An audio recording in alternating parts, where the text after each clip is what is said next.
안녕하세요. 오늘도 하나님의 귀한 말씀을 함께 나눌 수 있게 하신 우리 하나님께 영광과 찬송과 존귀를 돌립니다. 오늘 함께 나눌 말씀의 제목은 성령 필수적이고 완전한 선물, 그런 제목으로 함께 말씀을 나누려고 생각합니다. 성령 필수적이고 완전한 선물.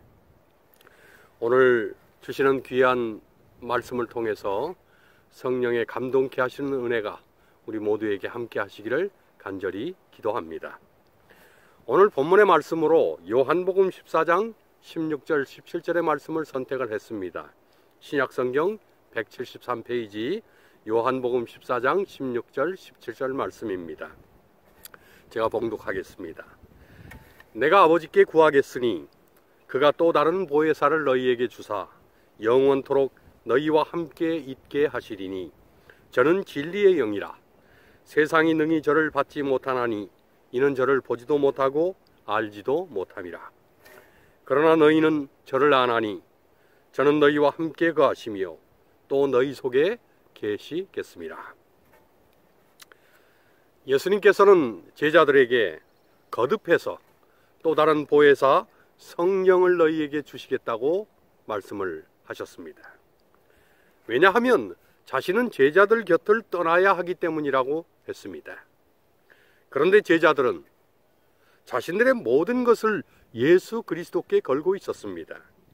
3년 반 동안 따라다녔던 분도 예수님이시고, 자신들이 보고 배운 분도 예수님이시고, 가르침을 받고 온갖 능력을 경험케 하신 분도 예수님이셨습니다.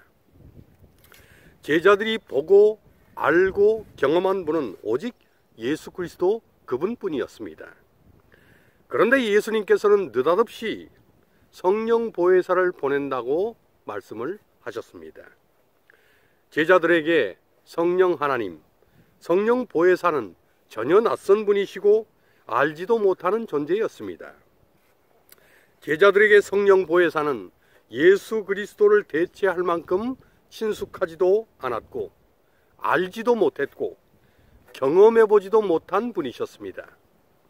물론 예수님께서 자신에게 성령이 임하셔서 복음도 전하고 눈먼 자도 보게 하고 포로된 자를 자유케 하는 일을 하는 것이라고 말씀하시기는 하셨습니다. 그러나 그 말씀이 그 당시의 제자들에게는 자신들과 무관한 그런 말씀일 뿐이었습니다. 또한 구하고 찾고 두드리라고 하시면서 천부께서 구하는 자에게 성령을 주시지 않겠느냐고 말씀을 하시기도 했습니다. 그리고 그것이 가장 좋은 것이라고 말씀하셨지만 그때에도 그들 곁에 예수님께서 계시는데 그 말씀이 그들에게 별 의미가 없었습니다. 여전히 제자들의 시야에는 예수님뿐이시지 다른 그 어떤 존재도 예수님을 대신할 수도 없고 예수님의 대체제는 없었습니다. 그런데도 예수님은 이제는 내가 떠나야 한다고 말씀하시고 성령 보혜사를 대신하여 보낸다고 하셨습니다. 이제 우리는 예수님께서 하신 이 말씀에 주의를 기울일 필요가 있습니다. 그리고 이 말씀의 진위와 확실한 의도가 어디에 있는지 주목할 필요가 있습니다. 예수님께서 자신을 대신하여 성령을 보내신다고 하신 것은 성령 하나님의 능력과 권세와 기능과 역할이 적어도 그리스도와 방불할 것임을 확인하게 됩니다. 나를 대신하여라는 이 말씀은 적어도 예수님께서 하실 수 있는 일과 해주실 수 있는 일을 동일하게 수행할 수 있다는 것입니다. 아무리 못해도 예수님만큼은 대신하여 할 만한 그런 분이시라는 것입니다. 그런데 요한복음 14장 12절에 보면 믿는 자는 그리스도께서 하신 일을 저도 할 것이요 이보다 큰 일도 할 것이라고 예수님께서 말씀을 했습니다. 그리고는 어떻게 그럴 수 있는가? 이는 내가 아버지께 감이라고 했습니다. 내가 한 일보다 더 큰 일을 할 수 있을 것이라고 하시고 이는이라는 접도를 쓰신 것은 더 큰 일을 할 수 있는 이유가 이는이라는 그 말씀의 다음에 있다는 것입니다. 그런데 이는이라고 하시고는 느닷없이 내가 아버지께로 감이니라고 말씀을 하셨습니다. 예수님께서 하나님께로 가는 일과 예수 그리스도가 하신 일보다 더 큰 일을 할 수 있는 능력과 도대체 무슨 상관관계가 있길래 하나님께 가는 것이 큰 일의 사유가 되는 것일까? 예수님께서 하나님께로 가면 도대체 어떤 일이 있길래 그럴 수 있을까? 우리는 요한복음 16장 7절에서 그 연유를 알게 됩니다. 그리스도께서 아버지께로 가면 성령 보혜사가 오신다는 것입니다. 결국 우리는 이보다 큰 일을 할 수 있는 능력은 성령 하나님을 통하여 믿는 자에게 일어나는 그런 일인 것임을 추론하여 확인할 수 있습니다. 믿는 자에게 성령께서 역사하시면 그리스도께서 하신 일보다 더 큰 일을 하겠다는 것입니다. 이것은 사람이 하는 말이 아니고 주님께서 하신 말씀이고 성경이 그렇게 기록한 말씀입니다. 그렇다면 이 말씀은 확실히 그럴 것이며 확실히 그렇게 될 것입니다. 그러니 성령을 구하고 성령을 받는 일은 굉장한 일인 것입니다. 또한 이 일은 그 어떤 일보다 중요하고 기묘하고 긴급한 일인 것입니다. 이제 우리는 여기서 그렇다면 예수님께서 하나님께로 가시고 성령께서 강림하신 후에 정말로 더 큰 일이 어떻게 일어났는지를 확인할 필요가 있습니다. 제자들이 전혀 경험해보지 못한 성령 하나님의 역사가 예수 그리스도를 대신하여 어떤 일들을 일으키고 어떤 결과가 있었느냐는 것입니다. 성경 사도행전 2장부터 마지막 장인 28장까지는 성령께서 어떤 일을 이루셨는지에 대한 구체적인 기록들이 나와 있습니다. 또한 28장이 끝이 아니고 지금도 성령의 사역은 계속되고 있습니다. 그런데 안타까운 것은 중세 암흑시대를 지나오면서 성령 하나님의 역사에 대한 갈망과 갈구가 희미해지고 그로 인하여 성령의 능력이 약화되어져 버렸다는 것입니다. 사실은 성령의 능력은 예나 지금이나 동일하게 역사하고 있지만 우리가 그것을 구하지 않기 때문에 그 능력을 경험하지 못하게 되었다는 것입니다. 구해야 할 만큼 구하지 않고 그래서 성령 충만의 올바른 체험이 상실되었다는 것입니다. 일단 우리는 초대교회에 예수 그리스도를 대신하여 성령이 주어지심으로 어떤 일들이 있었는지를 다시 확인해 볼 필요가 있습니다. 그렇다고 사도행전 전체를 다 열거할 수는 없습니다. 그래서 저는 이 확인을 위해 영갑에 그린 사도행적 47, 48페이지의 말씀을 인용할 마음이 있습니다. 여기 사도행적 47, 48페이지에 이런 말씀이 있습니다. 성령이 부어진 결과를 사도행적 47, 48페이지는 이렇게 묘사합니다. 그리스도께서 그의 제자들에게 성령의 약속을 주셨을 때에 그분은 지상봉사의 마지막을 맞이하고 계셨다. 그분은 죄를 담당하실 자로서 그가 져야 할 그 죄악의 무거운 짐을 온전히 깨닫고 십자가의 그늘 아래 서 계셨다. 자신을 희생의 제물로 바치기에 앞서 그분은 그를 따르는 자들에게 베푸시려고 하신 아주 필수적이고 완전한 선물에 대해 제자들에게 교훈을 주셨다. 그 선물을 통하여 그들은 그분의 무한한 은혜의 근원에 이르게 될 것이었다. 구주께서는 성령이 그의 대리자로서 한 힘있는 사업을 행하시러 오실 그때를 가리키고 계셨다. 성령의 능력으로 수세기 동안 축적되어 온 죄악이 격퇴될 것이었다. 오순절에 성령을 부어주신 결과는 어떠하였는가? 부활하신 구주에 대한 기쁜 소식이 땅끝까지 전파되었다. 제자들이 구속하시는 은혜의 기별을 선포하였을 때에 사람들의 마음은 그 기별의 능력에 굴복하였다. 교회는 각처에서 모여온 회심자들로 가득 찼다. 뒤로 물러갔던 사람들이 다시 회심하였다. 죄인들은 값진 진주를 구하며 신자들과 연합하였다. 복음에 대해 혹독하게 반대하던 어떤 이들이 복음의 옹호자들이 되었다. 한 가지 관심사가 널리 보급되었으며 한 가지 경쟁적인 주제로 다른 모든 문제들은 사라졌다. 신자들의 포부는 그리스도와 같은 품성을 나타내고 그분의 나라를 확장시키기 위하여 수고하는 것이었다. 여기 영감의 글은 성령이 부어진 결과와 성령의 선물이 주어진 이유를 여러 가지로 설명을 합니다. 이 내용을 요약하면 7가지 정도로 내용을 축약하게 됩니다.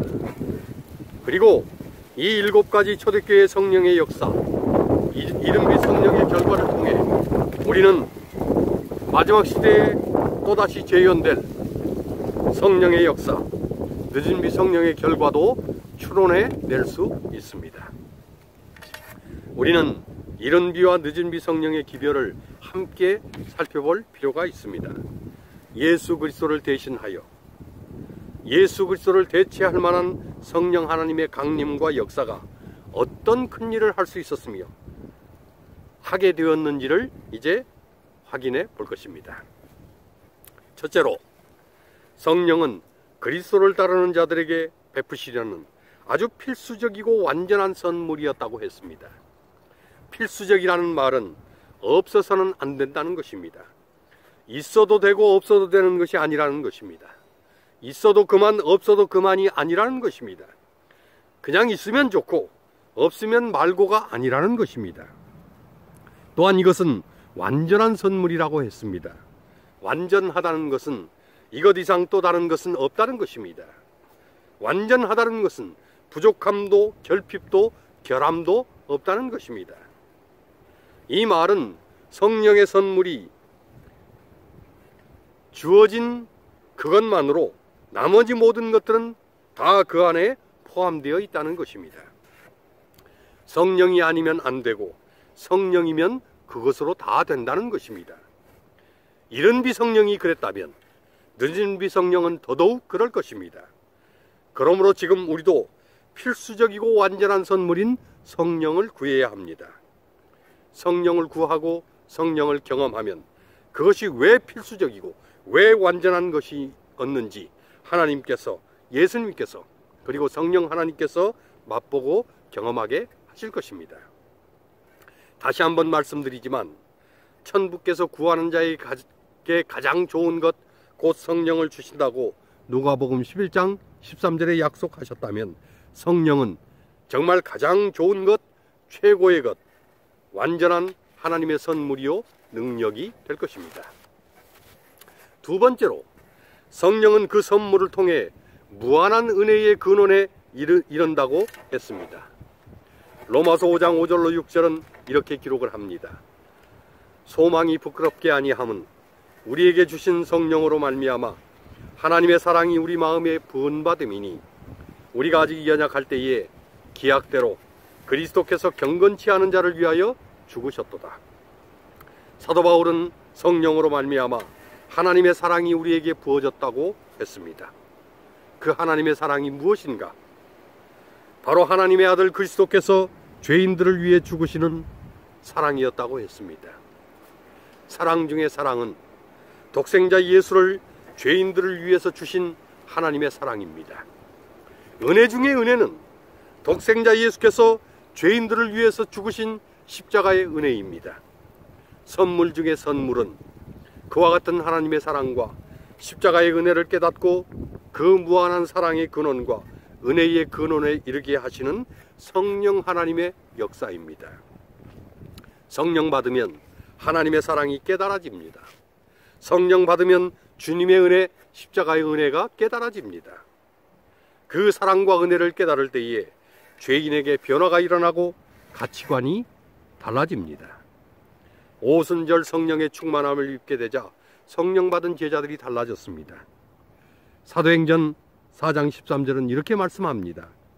저희가 베드로와 요한이 기탄 없이 말함을 보고 그 본래 학문 없는 범인으로 알았다가 이상히 여기며 또 그 전에 예수와 함께 있던 줄도 알고. 성령 받으면 사람이 달라집니다. 예수님을 전하고 증거하는 일에 기탄이 없어집니다. 기탄 없이라고 하는 말은 어려움이나 거리낌이 없이라는 말입니다. 성령을 받으면 그 사람과 예수님 사이에 그 어떤 장벽도 없게 됩니다. 그렇게 되면 그 어떤 것도 그 사람을 막을 수 없고 두렵게 할 수 없습니다. 성령을 통해 무한한 은혜의 근원에 이르면 막힘이 없는 것입니다. 기탄이 없는 것입니다. 그러니 오늘 우리도 막힘 없는 신앙을 위해서, 기탄 없는 신앙을 위해서, 무한한 은혜의 근원에 이르기 위해서, 하나님의 사랑의 부어짐과 십자가의 은혜를 위해서 늦은 비 성령을 구해야 합니다. 꼭 그래야 하고 반드시 그래야 합니다. 세 번째로, 한 힘 있는 사업을 행하시러 성령이 오셨다고 했습니다. 사도행전 4장 31절로 32절은 이렇게 기록을 합니다. 빌기를 다함에 모인 곳이 진동하더니 무리가 다 성령이 충만하여 담대히 하나님의 말씀을 전하니라. 믿는 무리가 한 마음과 한 뜻이 되어 모든 물건을 서로 통용하고 제 재물을 조금이라도 제 것이라 하는 이가 하나도 없더라. 성령을 받고 성령이 충만해진 제자들은 담대히 하나님의 말씀을 전하게 됐습니다. 사도행전 2장 41절은 성령 받은 베드로의 설교에 제자의 수가 3,000이나 더했다고 했습니다. 사도행전 4장 4절은 말씀을 들은 사람 중에 믿는 자가 많으니 남자의 수가 약 5,000이나 되었다고 했습니다. 초대교회의 성령 사역은 엄청난 숫자로 불신자들을 그리스도인들이 되게 했습니다. 하지만 양적인 성장만이 아니라 질적으로도 그들은 변화되어서 한 마음 한 뜻으로 유무상통하고 모든 이기심과 사유심을 버리고 하나가 되었다고 했습니다. 지금 말세의 때에 우리에게 일어나야 할 역사도 동일합니다. 한 힘있는 사업, 땅끝 전도와 내적 변화를 위해서, 진정한 개종과 진정한 회심을 위해서 늦은 비 성령이 필요합니다. 인터넷 선교도 필요하고 줌도 필요합니다. 건강기별도 필요하고 예언도 필요합니다. 그러나 이 모든 것은 도구요 연장일 뿐입니다. 이 모든 것을 통해서 사람을 변화시키고 개심시키고 회심시키는 것은 오직 성령께서만이 하실 수 있습니다. 우리에게 필요한 것은 좋은 영상을 위한 스튜디오와 매체들도 있어야 하겠지만 그 이전에 성령을 구하는 골방이 먼저 있어야 합니다.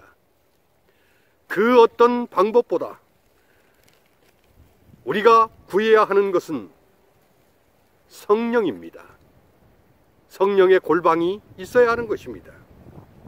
성령이 우선이며 사실은 모든 것입니다. 성령이 오셔야만 한 힘있는 사업을 행하시고 끝마치게 될 것입니다. 그러니 우리는 꼭 늦은 비 성령을 구해야 합니다. 네 번째로, 성령의 능력으로 축적된 모든 죄악이 격퇴될 것이라고 했습니다. 성경 디도서 3장 5절은 이렇게 말씀합니다. 우리를 구원하시되 오직 행한 바 의로운 행위로 말미암지 아니하고 오직 그의 궁휼하심을 쫓아 중생의 씻음과 성령의 새롭게 하심으로 하셨나니, 모든 죄악의 격퇴는, 모든 축적된 죄악의 격퇴는 오직 성령의 새롭게 하심으로만 가능합니다. 예수님은 성령이 오시면 죄에 대해서, 의에 대해서, 심판에 대해서 세상을 책망하신다고 요한복음 16장 8절에 말씀하셨습니다. 죄에 대한 책망과 의롭게 하시는 사역은 성령 하나님께서 하시는 가장 중요한 사역입니다. 또한 심판하시는 사역도 성령 하나님의 아주 중요한 한 사역입니다. 사도행전 2장 3절은 성령이 불같이 임했다고 했습니다. 불같은 성령은 믿는 자에게 죄를 소멸하고 정결케 하는 능력입니다. 오순절 성령은 제자들을 새롭게 했고 겸비케 했고, 자아는 죽고 십자가만 높이는 그런 사람들이 되게 했습니다. 성령이 임하면 죄에 대한 책망을 받고 진정한 회심과 회개에 이르게 됩니다. 성령이 임하면 의에 대한 갈망을 갖고 진정한 십자가의 의의를 갈구하게 됩니다. 성령이 임하면 심판에 대한 경각을 갖고 부끄러움 없이 하나님의 심판대 앞에 서려는 영적 의지를 갖게 됩니다. 그럴 때에 모든 축적된 죄악이 격퇴되며 성령의 새롭게 하심으로 영적 정결함을 이루게 될 것입니다. 그러므로 우리는 이른 비 못지않은 늦은 비 성령의 부어주심을 구함으로 지구 역사 6천여 년에 축적된 모든 죄악을 격퇴하고 영적으로 새롭게 되어 주님의 재림을 기쁨으로 맞이해야 할 것입니다. 그러니 지금 성령이 필요합니다. 다섯 번째로, 성령의 부어주심으로 복음의 기별이 땅끝까지 전파되고 그 능력에 사람들의 마음이 굴복된다고 했습니다. 데살로니가전서 1장 5절은 이렇게 말씀합니다. 이는 우리 복음이 말로만 너희에게 이른 것이 아니라 오직 능력과 성령과 큰 확신으로 된 것이니 우리가 너희 가운데서 너희를 위하여 어떠한 사람이 된 것은 너희 아는 바와 같으니라. 오순절 성령의 능력으로 십자가의 복음이 이미 그 당시에 예루살렘과 온 유대와 사마리아를 넘어 소아시아와 유럽으로 확장되어 갔습니다.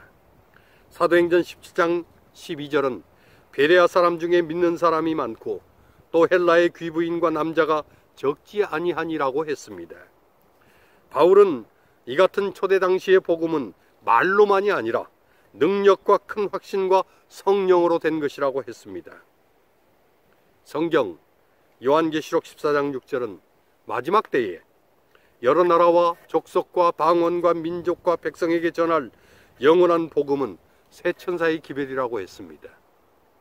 초대교회 오순절 성령의 능력으로 전하여진 십자가의 복음이 인류 구원을 위한 영적 씨앗의 발화였다면 이제 마지막 시대의 마지막 교회의 늦은 비 성령의 그 능력으로 전해질 영원한 복음은 새 천사의 기별로 인류 구원을 완성할 영적 추수의 기별인 것입니다. 그러니 우리는 이때에 늦은 비의 능력을 구하고 새 천사의 기별, 영원한 복음으로 사람들의 마음을 굴복시켜야 하는 것입니다. 그런데 오직 성령의 능력만이 죄인들의 심령을 굴복시킬 수 있습니다. 그러니 우리는 날마다 매 순간 성령의 능력을 구해야 합니다.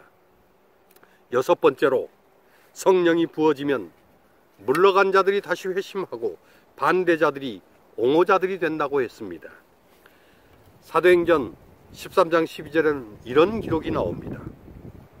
이에 총독이 그렇게 된 것을 보고 믿으며 주의 가르치심을 기히 여기더라. 사도 바울이 성령의 보내심을 받아 배를 타고 구브로에 이르렀다고 했습니다. 거기에는 구브로 지역을 관할하는 총독인 서기오 바울이 있었습니다. 그런데 거짓 선지자 박수 엘루마가 총독과 함께 있어서 총독으로 그리스도를 믿지 못하게 하고 사도 바울을 대적했다고 했습니다. 사도 바울이 성령이 충만하여 박수 엘루마를 주목했습니다. 그리고는 그에게 말씀을 선포합니다. 네가 악행이 가득하고 마귀의 자식이요 모든 의의 원수이니 소경이 되리라고 했습니다. 그러자 그 자리에서 정말로 소경이 되고 어두움이 그를 덮어서 인도할 사람을 구해야 했다고 했습니다. 이 광경을 보고 반대자였던 총독이 믿음을 갖고 주의 가르침을 따랐다고 했습니다. 반대자가 옹호자가 되고 물러간 자들이 다시 회심하는 것입니다. 영감에 그린 대쟁투 612페이지는 이렇게 말씀합니다. 위대한 복음의 사업은 그 시초에 나타났던 하나님의 능력 못지않은 큰 능력이 나타남으로 맞춰지게 될 것이다. 기별은 변론으로 전해지기보다 하나님의 영의 깊은 감동으로 전해질 것이다. 우리는 지금 수없이 많은 말씀과 수없이 많은 영상들이 난립하고 난무하는 시대를 살고 있습니다. 하나님의 영의 깊은 감동으로 전해지지 않으면 영원한 복음조차도 그렇고 그런 기별의 한 아류처럼 취급당할 수 있습니다. 지금은 우리의 기별에 성령의 능력을 덧입혀야 할 때입니다. 지금은 우리의 말씀에 성령의 능력과 깊은 감동을 덧입혀야 할 때입니다. 세상 사람들과 배도한 개신교와 타락한 천주교에서 만들어내는 영상과 기술들은 우리가 따라갈 수도 없습니다. 그런 기술과 테크닉으로 그들과 다투는 것은 의미도 없고 가치도 없습니다. 하나님께서 원하시는 것은 하나님의 영의 깊은 감동인 것입니다. 그러니 우리는 성령을 구해야 합니다. 느님이 성령이 필요하고 그것을 받아야 하는 것입니다. 마지막 7제로 성령이 부어지면 모든 문제들이 사라지고 신자들의 포부는 그리스도와 같아지고 하나님의 나라를 확장하는 한 관심사와 주제가 보급된다고 했습니다. 초대교회 오순절 성령의 강림은 초대교회의 모든 문제를 사라지게 했습니다. 또한 그리스도와 같이 십자가를 따르는 사람들이 되게 했고 하나님의 나라를 확장하는 것이 그들의 유일한 관심사가 되게 했습니다. 사도 바울은 로마서 15장 16절에 이렇게 고백을 합니다. 이 은혜는 곧 나로 이방인을 위하여 그리스도 예수의 일꾼이 되어 하나님의 복음의 제사장 직무를 하게 하사 이방인을 제물로 드리는 그것이 성령 안에서 거룩하게 되어 받으심직하게 하려 하심이라. 사도 바울은 성령 안에서 거룩하게 되어 이방인을 제물로 드리는 하나님의 복음의 제사장 직무를 하는 것이 하나님께서 자신에게 주신 은혜라고 했습니다. 이 마지막 때에 우리 역시 느림이 성령의 부음을 받고 하나님의 복음의 제사장 직무를 수행해야 합니다. 이것이 우리에게 주실 하나님의 은혜인 것입니다. 믿지 않는 이들, 영원한 복음을 모르는 이들, 하나님의 계명과 예수 믿음을 지키지 않는 이들에게 복음의 제사장이 되어야 하는 것입니다. 성령이 부어져서 교회마다 모든 문제가 사라지고 하나님 나라의 확장이 유일한 관심사가 되기를 간절히 기도합니다. 이 남은 교회, 재림교회가 하나님께서 쓰시는 그런 성령 받은 교회로 하나님의 사명을 완수하는 그런 하나님의 통로가 되기를 간절히 기도합니다. 그러기 위해서 우리는 성령을 구해야 합니다. 이른비 못지않은 늦은비 성령과 초대교회의 오순절 못지않은 마지막 교회의 제2 오순절 성령의 능력을 구해야 합니다.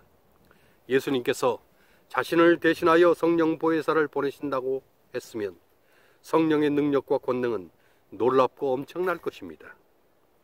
그 성령의 능력과 권세가 재림교회를 지배하고 통치하고 압도하여 이 마지막 복음 사명을 연내에 완수하고 주님의 강림하심을 준비하여 맞이하기를 간절히 기도하고 소원합니다. 성령 충만하십시오. 성령 충만하셔야 합니다. 반드시 성령 충만하시기를 기원합니다. 마라나다, 주 예수여 속히 오시옵소서. 아멘.